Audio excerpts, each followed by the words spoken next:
Ma famille a passé toute la soirée à rire de mon petit bricolage, pathétique au-dessus de leurs assiettes en porcelaine fine, savourant leur cruauté comme s'il s'agissait d'un grand cru millésimé.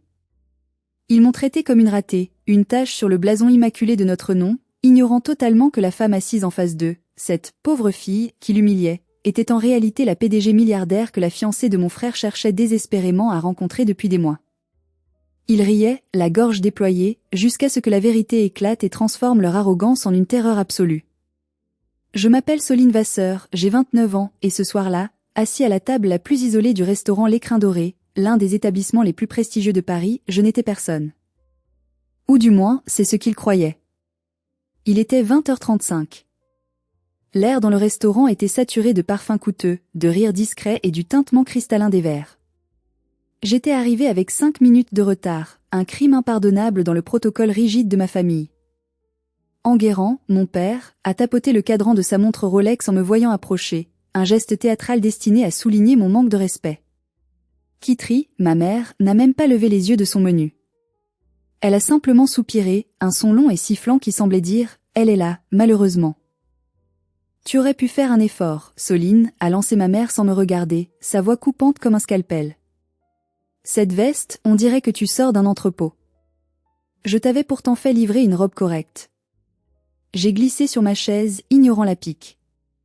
La veste en question était une pièce unique d'un créateur japonais avant-garde, tissée à la main, valant plus que l'intégralité de sa tenue Chanel, mais je savais que c'était peine perdue. Pour eux, le luxe devait crier, briller et porter un logo gigantesque. Mon luxe à moi était silencieux.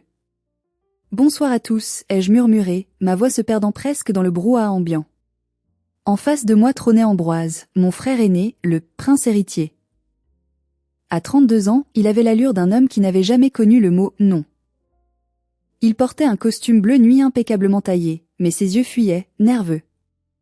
Il avait des raisons de l'être. Ce dîner n'était pas une réunion de famille, c'était une opération séduction. Il devait impressionner Aliénor, sa fiancée, une femme d'une beauté intimidante et d'une intelligence acérée, partenaire dans l'un des plus grands fonds d'investissement de la défense. Aliénor m'a observé avec curiosité. C'était la première fois que nous nous rencontrions officiellement. Ses yeux gris acier ont scanné mon visage, puis ma tenue, s'attardant une fraction de seconde de trop sur mon absence de bijoux. « Ne fais pas attention à elle, Aliénor », a dit mon père avec ce charme mielleux qu'il réservait aux gens utiles. Soline est notre projet en cours. Une éternelle adolescente qui cherche encore sa voie. Ambroise a ricané nerveusement, ajustant sa cravate en soie. C'est ça. Disons qu'elle préfère la bohème à la réussite. J'ai senti la colère monter, une chaleur familière qui irradiait dans ma poitrine, mais je l'ai avalée avec une gorgée d'eau glacée. J'étais habituée. Depuis 10 ans, j'étais le fantôme de cette famille, la déception vivante. Ce qu'ils ne savaient pas, c'est que ce fantôme venait de finaliser, il y a moins de 3 heures, l'acquisition d'un concurrent direct pour 45 millions d'euros. Mais avant de vous raconter comment j'ai fait tomber leur masque, j'aimerais savoir qui est avec moi ce soir. Dites-moi dans les commentaires depuis quelle ville ou quel pays vous suivez cette histoire, et quelle heure il est chez vous. J'adore voir à quel point notre communauté est internationale. Allez-y, je vous lis. Revenons à cette table maudite. Le serveur a apporté le vin, un château Margaux hors de prix que mon père a goûté avec une prétention ridicule, faisant tourner le liquide rouge dans son verre comme s'il analysait un sérum de vérité. Excellent, a-t-il décrété. Ambroise, tu devrais en commander une caisse pour ton nouvel appartement. Le Penthouse avenue Foch, n'est-ce pas? Ambroise a pâli légèrement mais a hoché la tête. Bien sûr, père. C'est en cours de négociation. Mensonge. Je savais pertinemment que son dossier de crédit avait été rejeté par 3 banques cette semaine.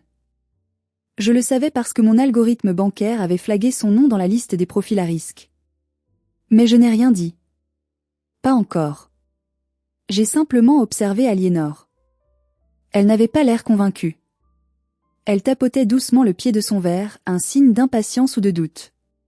« Et toi, Soline ?» a soudain demandé Aliénor, sa voix tranchant le monologue de mon père. « Ambroise m'a dit que tu travaillais dans la logistique. C'est un secteur fascinant en ce moment. » Le silence est tombé sur la table. Mon père a posé son verre avec un bruit sec. Ma mère a émis un petit rire nerveux, comme si Aliénor venait de faire une blague de mauvais goût. La logistique ? A répété mon père avec dédain. Oh, ma chère Aliénor, c'est un bien grand mot. Soline s'amuse avec des cartons. C'est un petit hobby, a renchéri Ambroise, un sourire cruel aux lèvres. Elle vend des vieilleries sur Internet. Tu sais, ces applications pour les gens qui n'ont pas les moyens d'acheter du neuf. Ils me regardaient tous, attendant que je baisse la tête, que je rougisse de honte comme la petite fille maladroite que j'avais été. Mais cette fille était morte. À sa place se tenait la fondatrice d'Écolop. J'ai planté mon regard dans celui d'Aliénor et j'ai souri. On peut dire ça, ai-je répondu calmement. Je m'assure que les choses arrivent là où elles doivent être. Et parfois, je m'assure aussi que les ordures soient sorties. Pour comprendre pourquoi cette phrase anodine a fait tiquer mon frère, il faut remonter en arrière. Il faut que vous compreniez l'architecture de la douleur sur laquelle cette famille a bâti son équilibre. Je suis né dans une famille où l'amour était conditionnel. C'était une transaction. Si tu brillais, on t'aimait. Si tu échouais, ou pire, si tu réussissais d'une manière qu'ils ne comprenaient pas, tu devenais invisible. Enguerrand et Kitty Vasseur se voyaient comme les gardiens d'une certaine tradition bourgeoise française. L'apparence était tout. Les diplômes devaient porter des noms prestigieux, HEC, l'ENA, Sciences Po.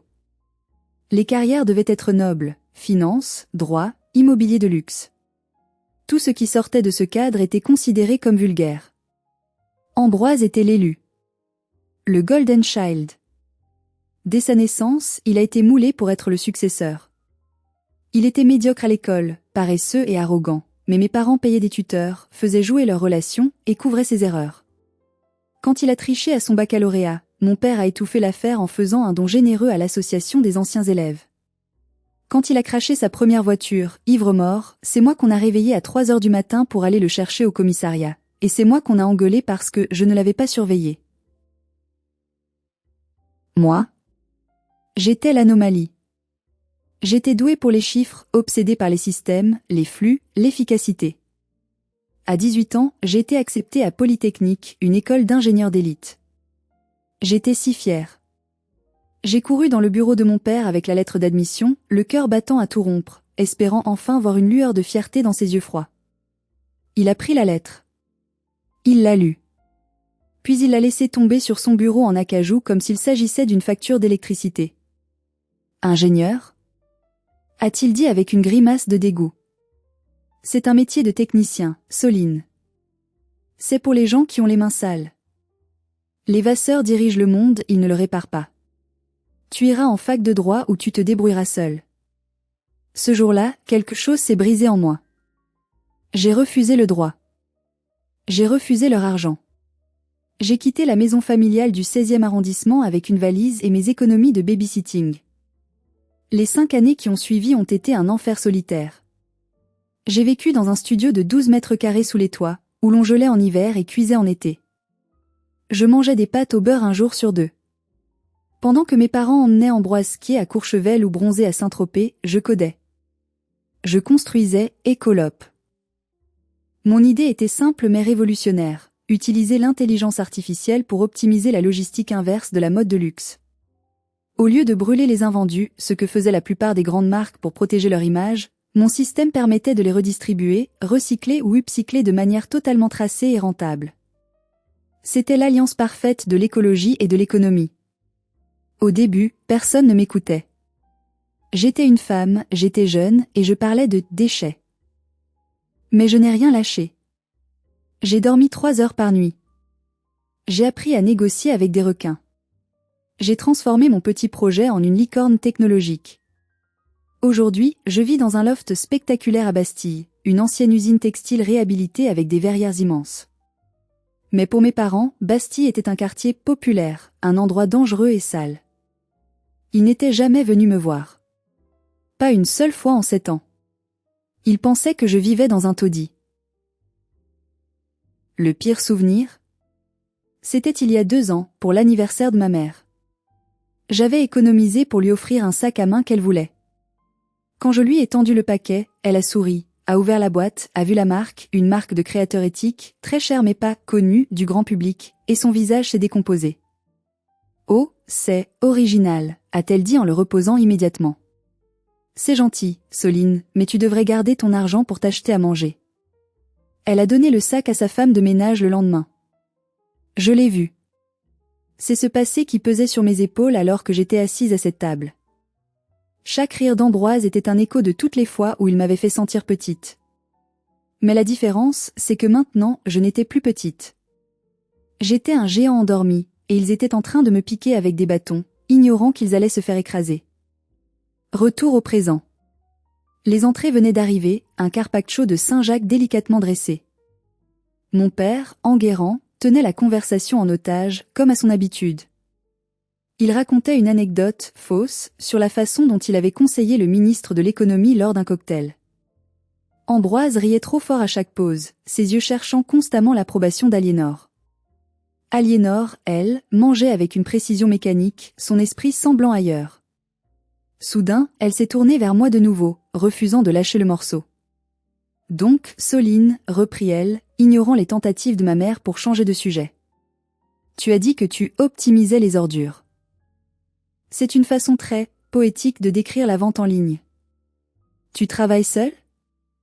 Avant que je puisse répondre, Enguerrand a agité sa fourchette en l'air, agacé que l'attention ne soit plus sur lui ou son fils prodige. Aliénor, ma chère, ne l'encourage pas. C'est gênant. Soline a monté comment tu appelles ça ? Une start-up ? C'est un petit bricolage. Elle passe ses journées devant un ordinateur à essayer de revendre des vieux chiffons. C'est un passe-temps, voilà tout. Petit bricolage. Les mots ont claqué comme un fouet. Un passe-temps, a répété ma mère avec un sourire triste, celui du martyr. On lui a proposé 100 fois de venir travailler au cabinet. Elle pourrait être à l'accueil ou aider aux archives. Un vrai travail, avec des horaires, une sécurité sociale. Mais non, madame préfère jouer à la femme d'affaires dans son coin. Je sentais le sang battre dans mes tempes. Mon passe-temps employait 150 personnes réparties sur 3 continents.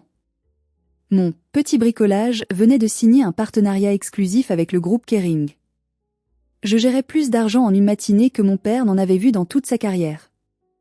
J'ai posé mes couverts.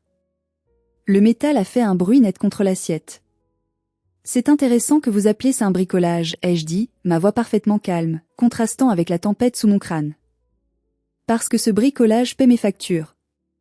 Et celles de beaucoup d'autres gens.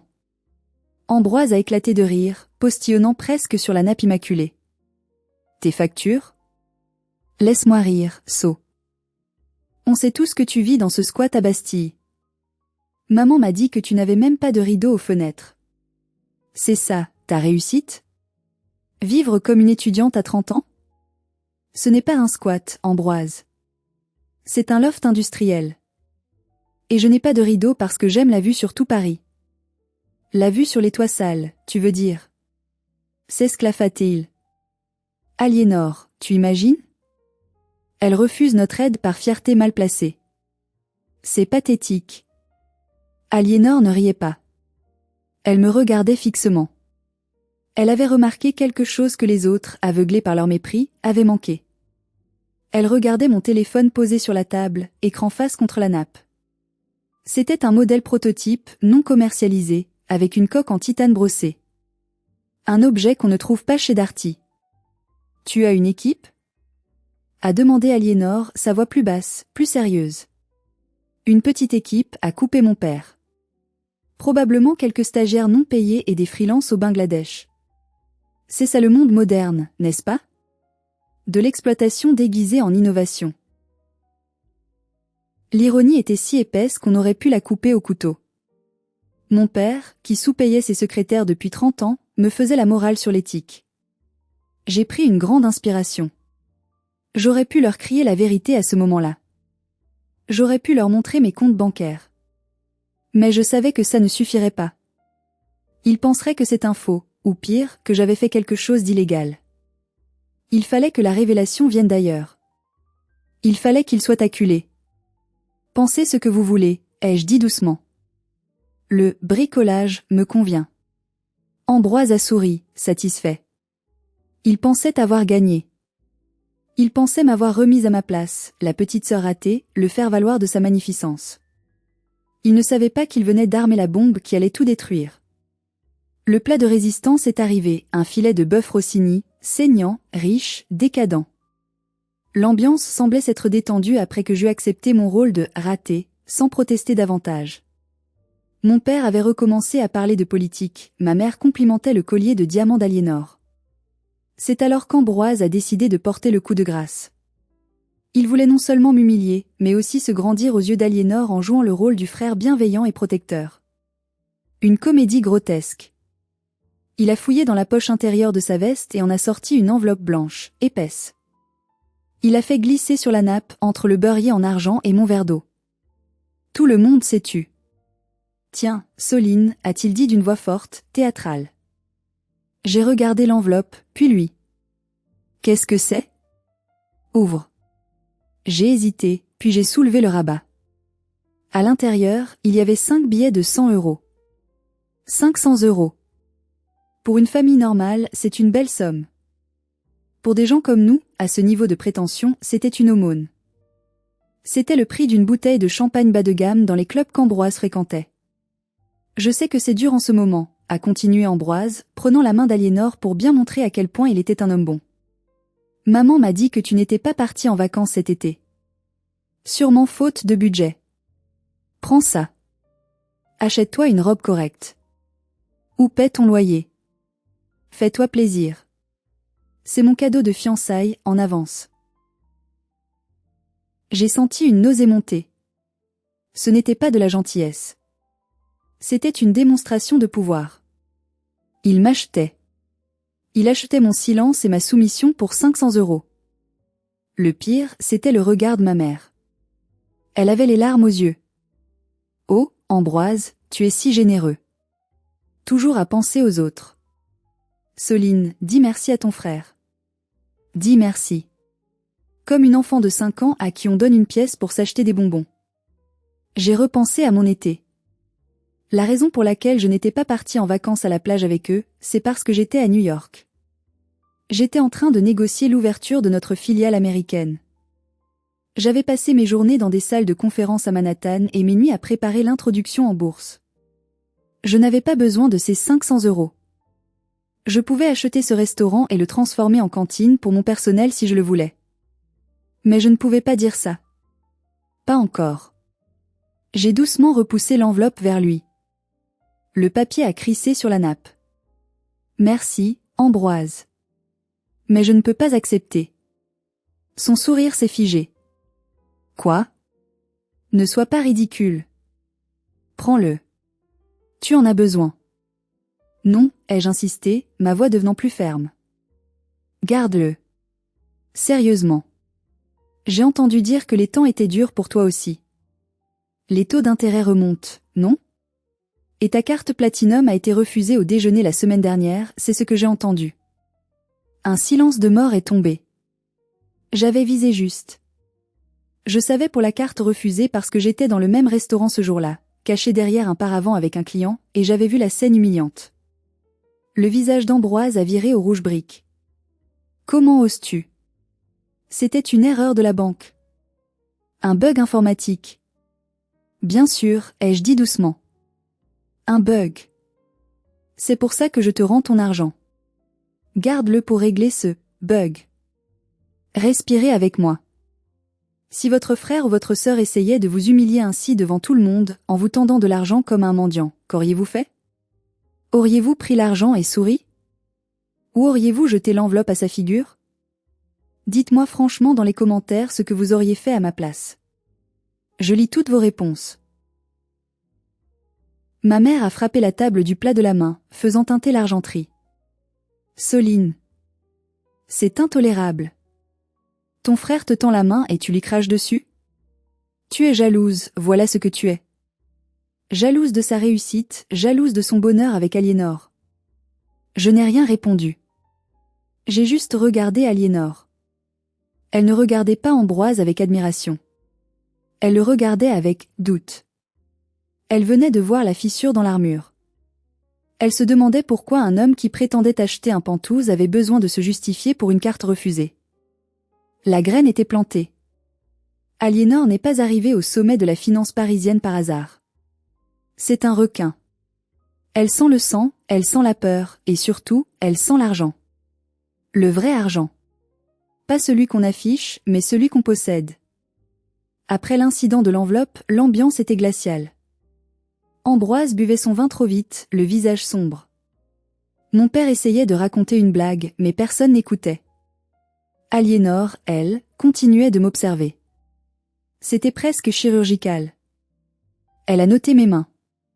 Pas de manucure flashy, mais des ongles soignés, parfaits. Elle a noté ma montre. C'était une vieille montre en cuir, usée. Celle que mon père m'avait offerte pour mes 18 ans, avant que tout ne dérape. La seule chose que j'avais gardée de lui. Pourquoi une femme qui porte une veste de créateur japonais porterait-elle une montre cassée?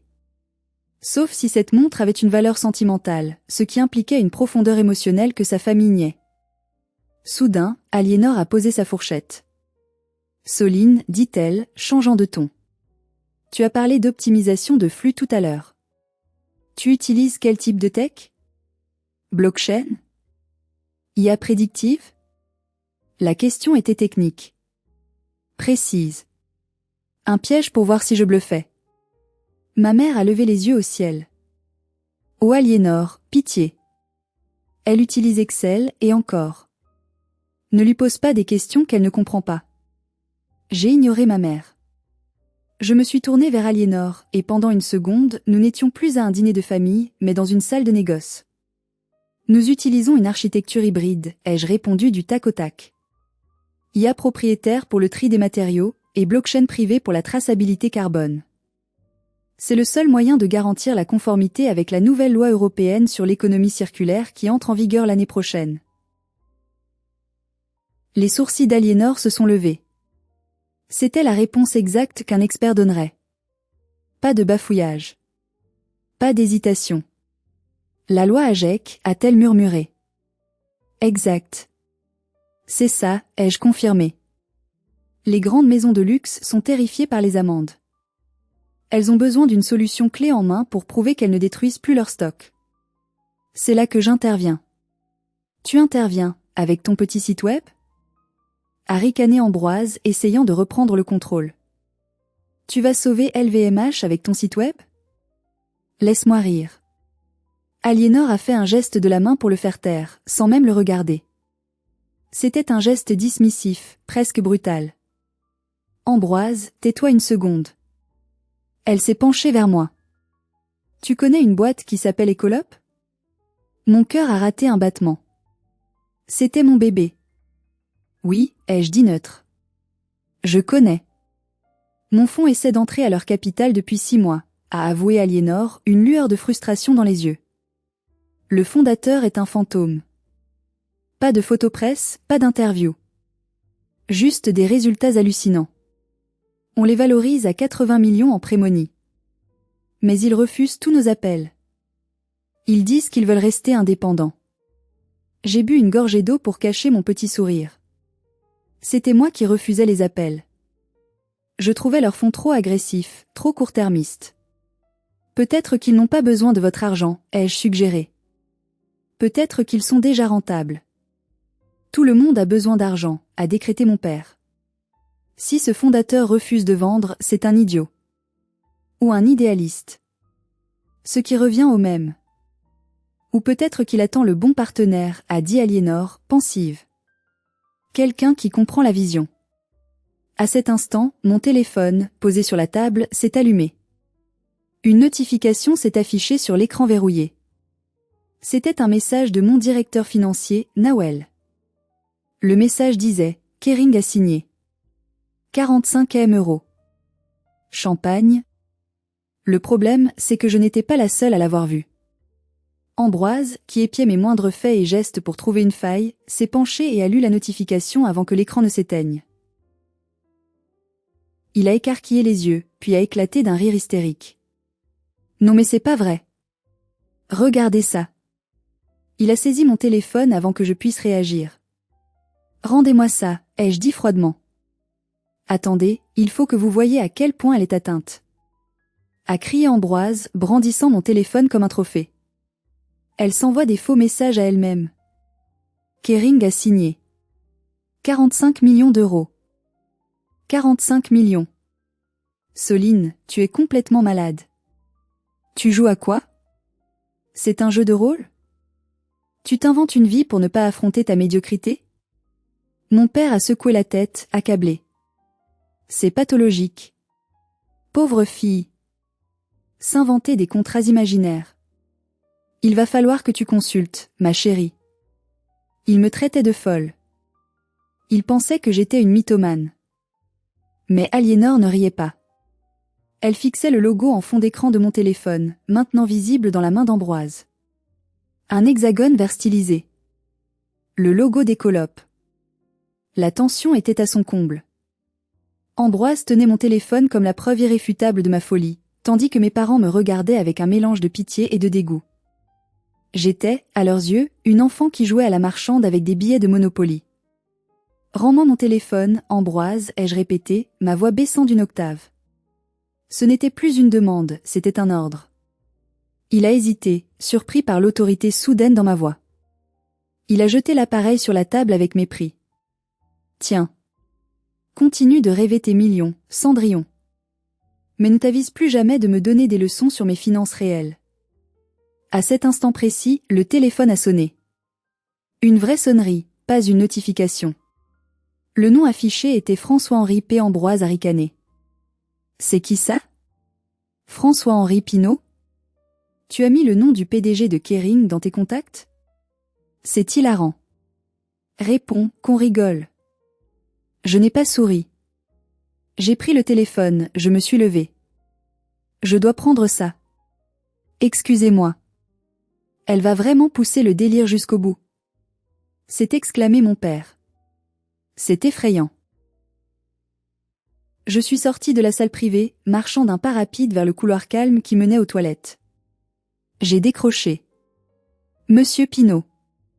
Bonsoir. Oui, Nawel m'a transmis la nouvelle. Non, les termes restent les mêmes. L'indépendance opérationnelle est non négociable. Parfait. On se voit lundi pour la signature officielle. Merci. Bonne soirée. J'ai raccroché, le cœur battant non pas de peur, mais d'adrénaline. C'était fait. Le plus gros contrat de ma carrière. Écolope n'était plus une start-up, c'était un géant industriel. En me retournant, j'ai sursauté. Ambroise était là, adossé au mur du couloir, à quelques mètres de moi. Il m'avait suivi. Il sortait des toilettes hommes, le visage rouge, l'air un peu ivre. « Tu es une actrice incroyable », a-t-il balbutié. Vraiment. Tu parlais dans le vide, hein? Il n'y avait personne au bout du fil. Il s'est approché de moi, envahissant mon espace personnel. Il empestait le vin et la jalousie. Tu sais ce qui m'énerve le plus, Soline? C'est que tu penses être mieux que nous. Avec ton air supérieur, tes silences. Tu n'es rien. Papa a raison. Tu es un échec. Et ce soir, tu vas arrêter ton cinéma. Tu vas retourner à table, tu vas t'excuser, et tu vas accepter le poste de secrétaire que maman t'a trouvé. Sinon quoi? Ai-je demandé, le défiant du regard. Sinon je m'assurerai que tu ne sois plus jamais invité nulle part. Je dirai à tout le monde que tu es instable mentalement. Tu finiras seul dans ton hangar à Bastille avec tes cartons. J'ai eu pitié de lui. Vraiment. Il était pathétique. Ambroise, ai-je dit doucement. Tu devrais t'inquiéter de ton propre avenir. Aliénor n'est pas stupide. Elle commence à voir qui tu es vraiment. Ferme-la. A-t-il craché. Aliénor m'adore. Elle va m'épouser et faire de moi un homme riche et puissant. Il est retourné vers la salle, furieux. Je suis restée seule un instant, regardant mon reflet dans le miroir doré du couloir. J'ai ajusté ma veste. C'était le moment. Plus de cache-cache. Ils voulaient la vérité? Ils allaient la voir. Brutal. Total. Je suis retournée dans la salle privée. L'atmosphère avait changé. Ambroise avait dû raconter sa version de mon appel imaginaire. Mes parents me regardaient comme si j'étais une bombe à retardement. Mais Aliénor. Aliénor tapait frénétiquement sur sa tablette posée sur ses genoux, sous la table. Elle cherchait quelque chose. Je me suis rassise. Alors, a dit mon père, croisant les bras. Ton ami imaginaire va bien? Très bien, ai-je répondu. Il m'a confirmé que la fusion est actée. Ça suffit, a hurlé mon père, frappant du poing sur la table. J'en ai assez de ces mensonges. Tu nous manques de respect. Tu vas admettre tout de suite que tu as inventé tout ça, ou tu sors de ce restaurant et tu ne remets plus jamais les pieds chez nous. C'était l'ultimatum. Le point de non-retour. La violence de la réaction de mon père a figé la salle. Même les serveurs, habitués au drame discret de la bourgeoisie, se sont arrêtés. Enguerrand Vasseur, le patriarche, avait perdu son sang-froid légendaire. Son visage était pourpre, ses veines saillaient sur son cou. « Tu es une honte, Soline », a-t-il sifflé, sa voix tremblant de rage contenue. « Nous t'avons tout donné. Une éducation, un nom, des opportunités. Et tu nous craches dessus avec tes fantasmes de grandeur.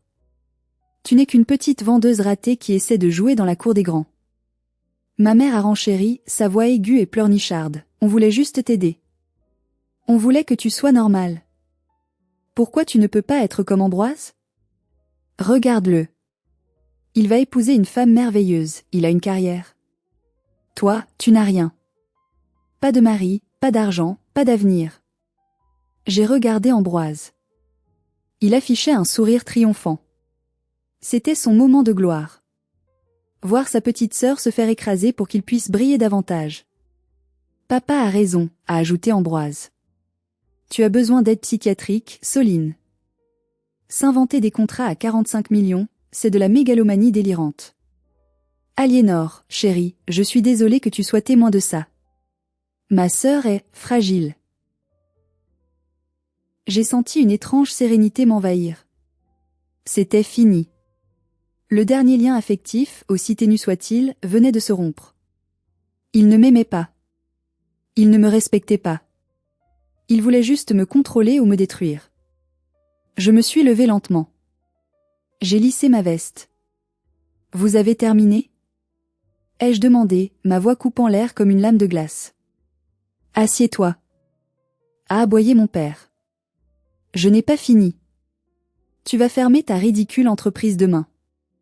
J'ai parlé à un ami huissier, on peut liquider tes stocks de vieux vêtements pour payer tes dettes. Ensuite, tu viendras au bureau lundi matin. Tu commenceras au classement. Et tu seras reconnaissante. Je ne fermerai rien, papa. Et je ne travaillerai jamais pour ton cabinet. D'ailleurs, si j'étais toi, je vérifierais tes propres comptes avant de t'inquiéter des miens. Comment oses-tu? Tu n'es qu'une ingrate. Une ratée. C'est à ce moment précis qu'un bruit sourd a interrompu la tirade de mon père. C'était le bruit d'une fourchette en argent tombant sur une assiette en porcelaine. Un bruit unique, discordant. Clang. Tous les regards se sont tournés vers Aliénor. Elle était pâle. Mortellement pâle. Elle tenait son iPad à deux mains, comme un bouclier. Ses yeux faisaient des allers-retours frénétiques entre l'écran et mon visage. Sa bouche était entr'ouverte. Aliénor? A demandé Ambroise, inquiet. Ça va, mon cœur? Tu te sens mal? C'est à cause de Soline, n'est-ce pas? Je vais la faire sortir. Aliénor n'a pas répondu à Ambroise. Elle a levé les yeux vers moi. Il n'y avait plus de mépris, plus de doute. Il y avait de la terreur pure. Et de la révérence. Enguerrand, taisez-vous, a-t-elle chuchoté. Mon père a cligné des yeux, choqué. Pardon? Taisez-vous. A-t-elle crié soudainement, sa voix montant dans les aigus. Vous ne savez pas ce que vous faites. Vous ne savez pas à qui vous parlez. Elle a tourné l'iPad vers eux.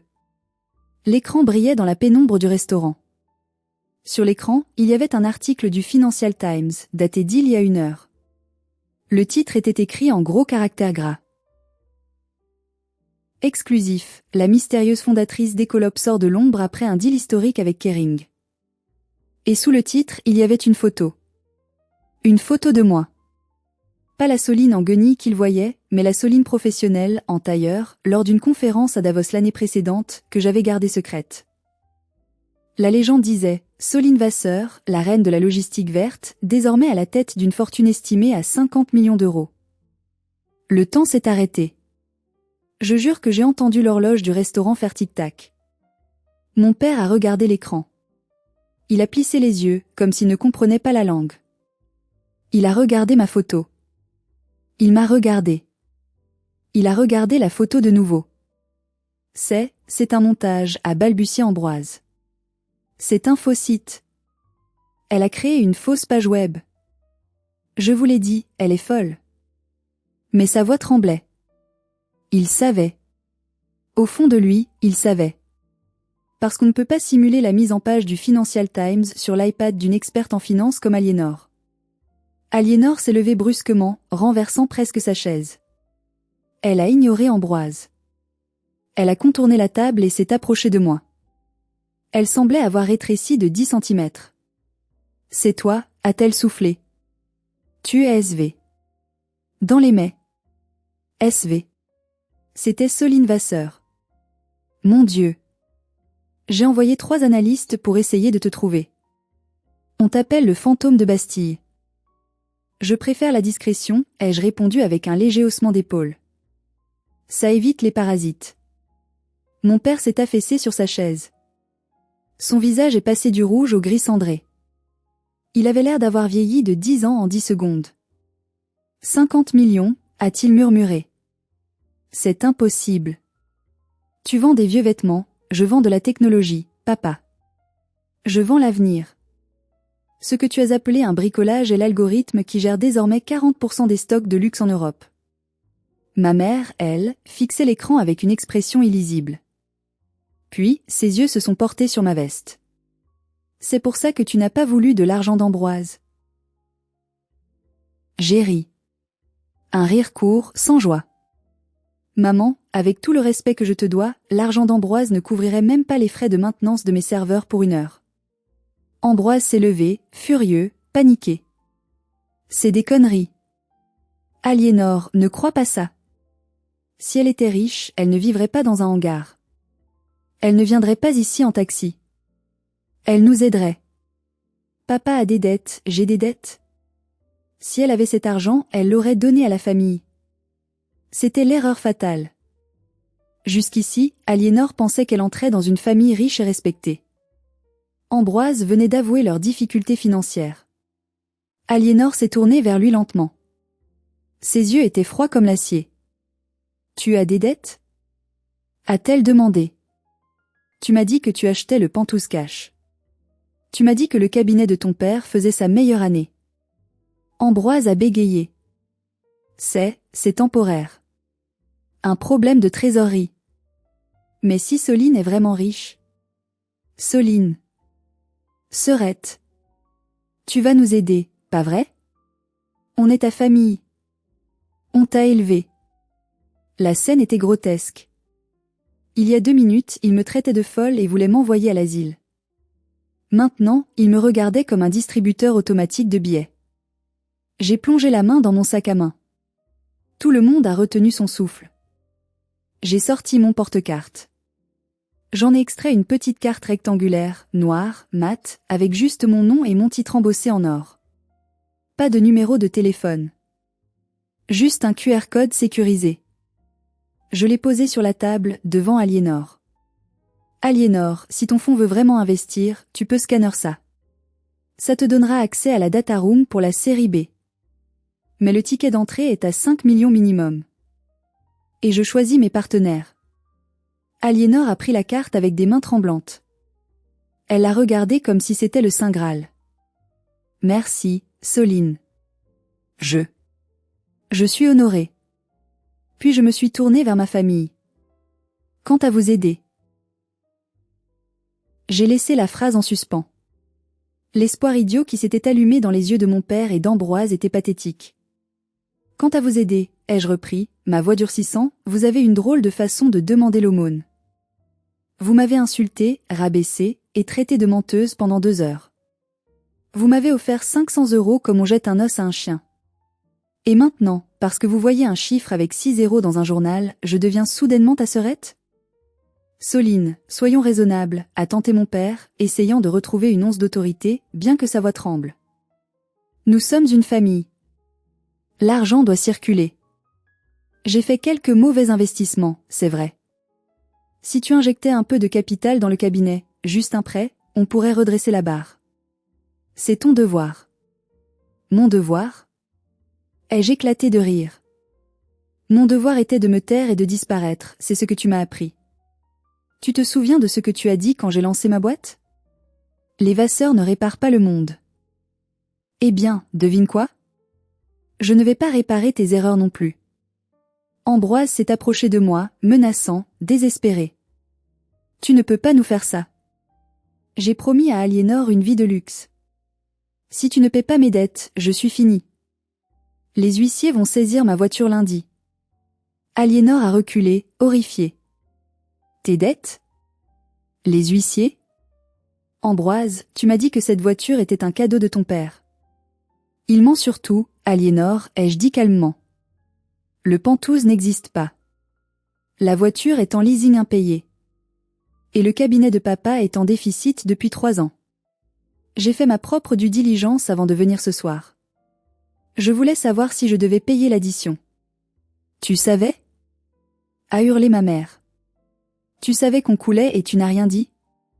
Tu nous as laissé nous enfoncer ? Quel genre de monstre es-tu ? Le genre de monstre que vous avez créé, maman. Le genre qui a appris à survivre seul pendant que vous donniez tout au prince Ambroise.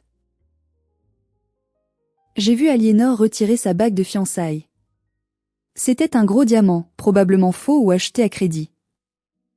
Elle l'a posé sur la table avec un claquement sec. C'est fini, Ambroise. Quoi ? Non ? Aliénor, bébé, écoute-moi. C'est elle qui manipule tout. Elle est jalouse. Elle est la seule personne honnête à cette table, a tranché Aliénor. Je ne peux pas épouser un homme qui ment sur qui il est, et qui traite sa propre sœur de cette façon. Et franchement, ta situation financière me fait peur. Je suis une investisseuse, Ambroise. Et tu es un passif toxique. Elle s'est tournée vers moi. Soline, je suis désolée d'avoir assisté à ça. Et d'avoir participé, même par mon silence, à ce cirque.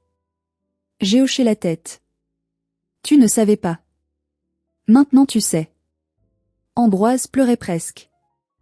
Mon père était affaissé, détruit. Ma mère regardait la bague abandonnée comme si c'était sa propre vie qui venait de s'éteindre. C'était le moment. J'avais gagné. Mais je ne ressentais pas la joie extatique que j'avais imaginée. Je ressentais juste un immense soulagement. Le poids de 10 ans de silence venait de s'envoler. Le dîner était terminé, même si les assiettes étaient encore pleines.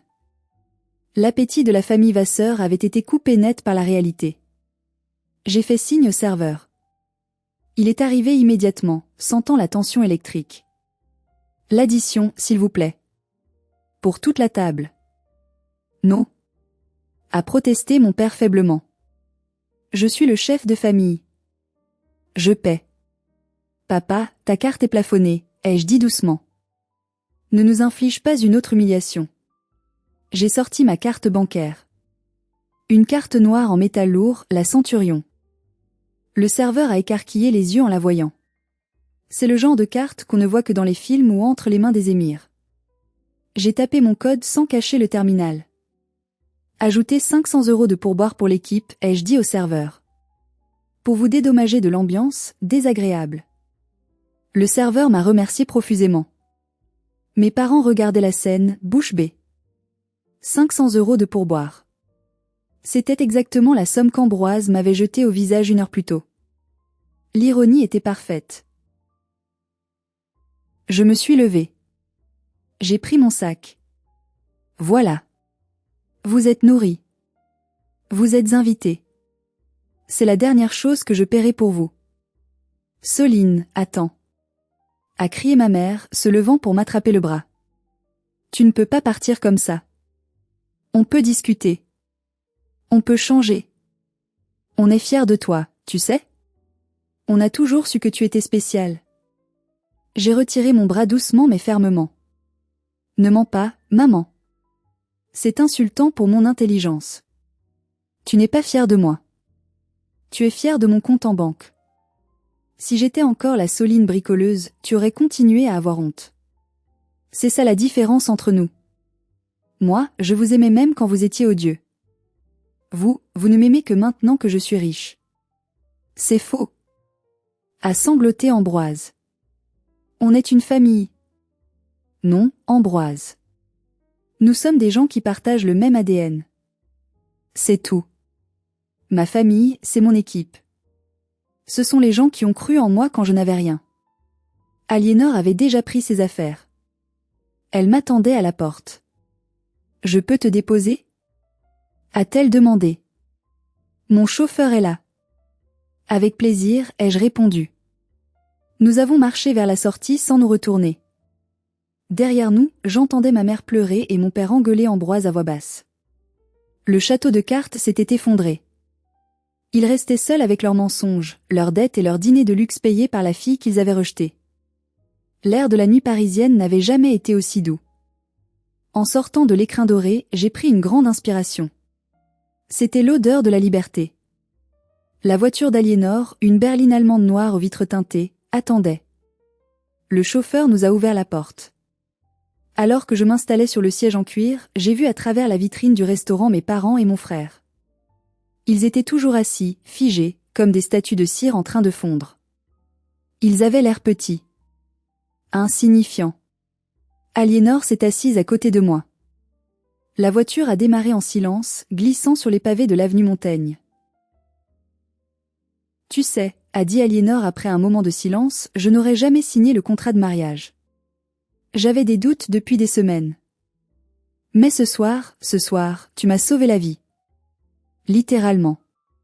S'il a vraiment des dettes de jeu et des détournements de fonds, j'aurais été complice par alliance.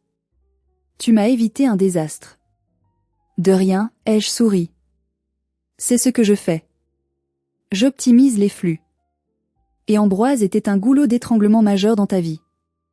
Elle a ri. Un vrai rire, franc et soulagé. Alors, cette série B pour Écolope. On en parle sérieusement lundi ? Lundi, ai-je promis. Mais prépare-toi. Je suis dur en affaires. Je n'en attends pas moins de toi, Soline Vasseur. Elle m'a déposé devant mon loft à Bastille. En levant les yeux vers mes fenêtres immenses sans rideaux, qui donnaient sur la colonne de juillet illuminée, j'ai réalisé que j'aimais cet endroit plus que tout. C'était mon château. Construit pierre par pierre avec ma sueur et mes larmes. Mon téléphone a vibré. C'était un message de mon père. Soline, s'il te plaît. Rappelle-nous. On doit parler de l'hypothèque de la maison. Ils vont nous saisir. Papa. J'ai regardé le message. Pendant une seconde, une vieille habitude de culpabilité a tenté de refaire surface. C'était mon père. C'était la maison de mon enfance. Mais ensuite, je me suis souvenu de l'enveloppe de 500 €. Je me suis souvenu du mot bricolage. Je me suis souvenu de 10 ans de solitude. J'ai appuyé sur bloquer le numéro. Puis j'ai fait pareil pour ma mère. Et pour Ambroise. Ce soir-là, j'ai dormi comme un bébé. Pour la première fois de ma vie, je n'étais plus la fille qui attendait d'être validée. J'étais celle qui validait. 3 mois ont passé depuis ce dîner. Les choses ont changé, vite et fort. La nouvelle de mon identité a fait le tour du petit monde de la bourgeoisie parisienne. L'article du Financial Times a été suivi par une couverture de Forbes. Tout le monde sait maintenant que la ratée des Vasseur est la plus grande réussite de la famille depuis 3 générations. Les conséquences pour ma famille ont été brutales, comme prévu.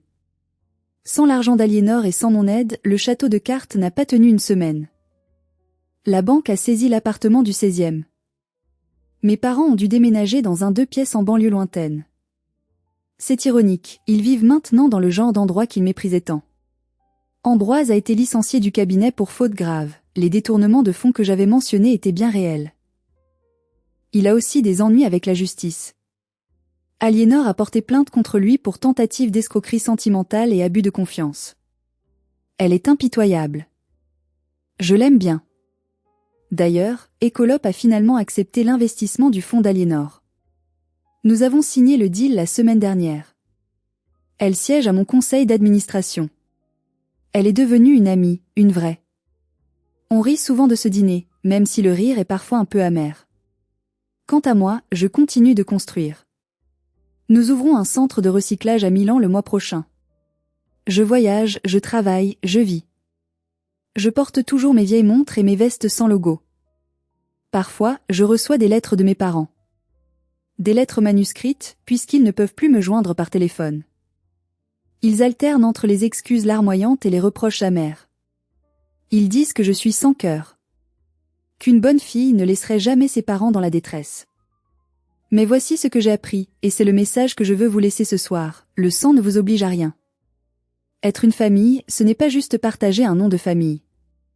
C'est partager du respect, du soutien, de l'amour. Si ces choses ne sont pas là, alors le lien n'existe pas. Vous n'avez pas à vous immoler par le feu pour garder les autres au chaud, surtout s'ils sont ceux qui ont allumé le brasier pour vous brûler. J'ai choisi de me sauver moi-même. Et c'est la meilleure décision financière, émotionnelle et vitale que j'ai jamais prise.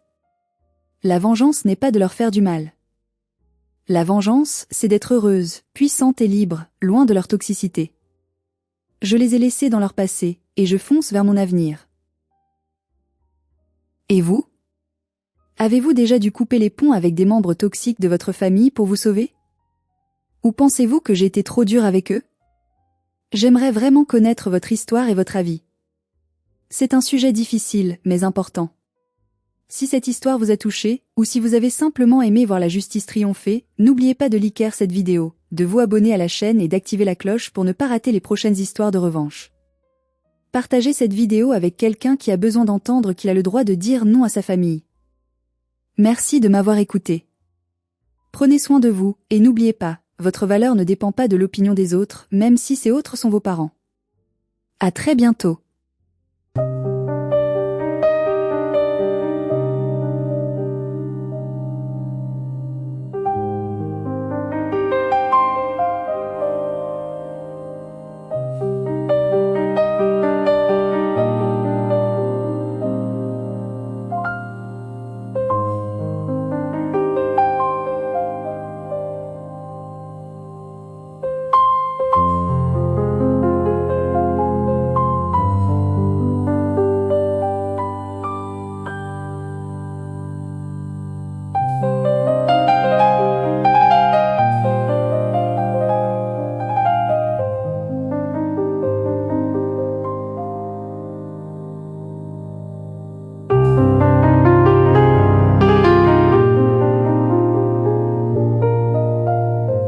Blue.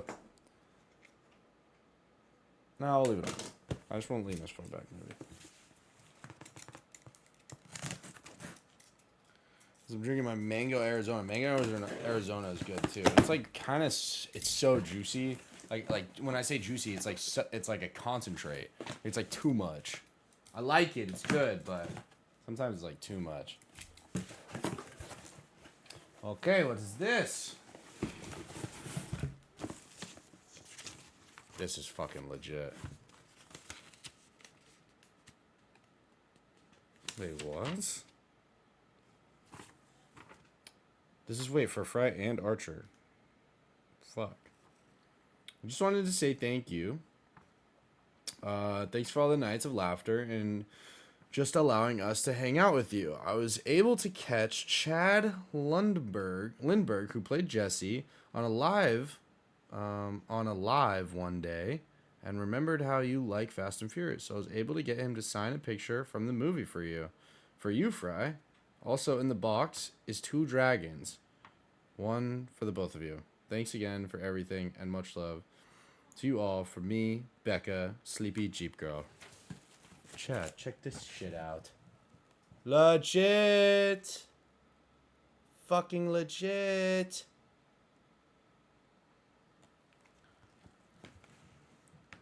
That's fucking sick, dude. Here's an Aiden dragon. I will go give it to him. From Sleepy Jeep Girl. Aiden. This is from Sleepy Jeep Girl.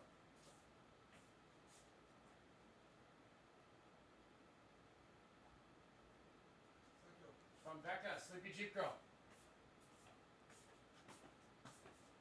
He is locked the fuck in. Okay. Oh, I'm blue. Makes me look like sick. So alright, wait, let's see if we do this. Uh-oh. Boom. Boom. Okay, let's see the dragon.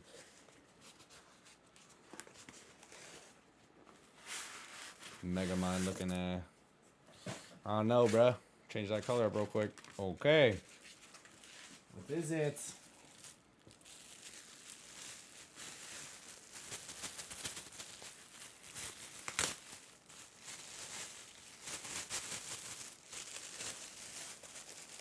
Come on. Come on. Okay. Ashley, you tipped $10. Hey Fry, glad you enjoyed the sheet masks and the pimple patches. Also hope you enjoy your yin yang bracelet. Love you lots. I know how hard and annoying getting your wisdom teeth removed. Been there, done that. It gets better. Love you lots. Black heart emoji, white heart emoji. The yin yang bracelet. How about that? About that. Yo, bro. What's good? Yo, I'm gonna be honest. The dragon's fucking adorable, but the word favorite got cut off. But it says, just so you know, you're my favorite kind of human. So what about this yin yang bracelet? Where the fuck is that at? I want to see it. That's fucking legit.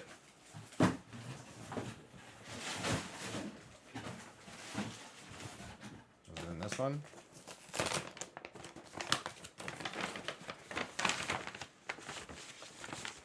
Everyone relax. Everyone fucking relax. Sarah Slave, fucking calm down, dude. What the fuck? Hey, did you put it right near? I put it right next to. Yeah, it's up there with the positive penis. Everyone calm the fuck down. There's the yin yang bracelet. Guys, Fry's live and it's time to go to sleep, bro. What the? Earl Grey Girl 16 tipped $5. Hi Fry, sorry to interrupt, but I have my first ever audition to scare at your haunted house. Got any advice for me? When is it? It's like now? It's fucking early. Best advice? Dude, you're gonna get nervous. You're gonna feel uncomfortable. That's fine. Try your hardest to like use that energy to like be crazy. Like really try to use that energy. Don't get in your head about like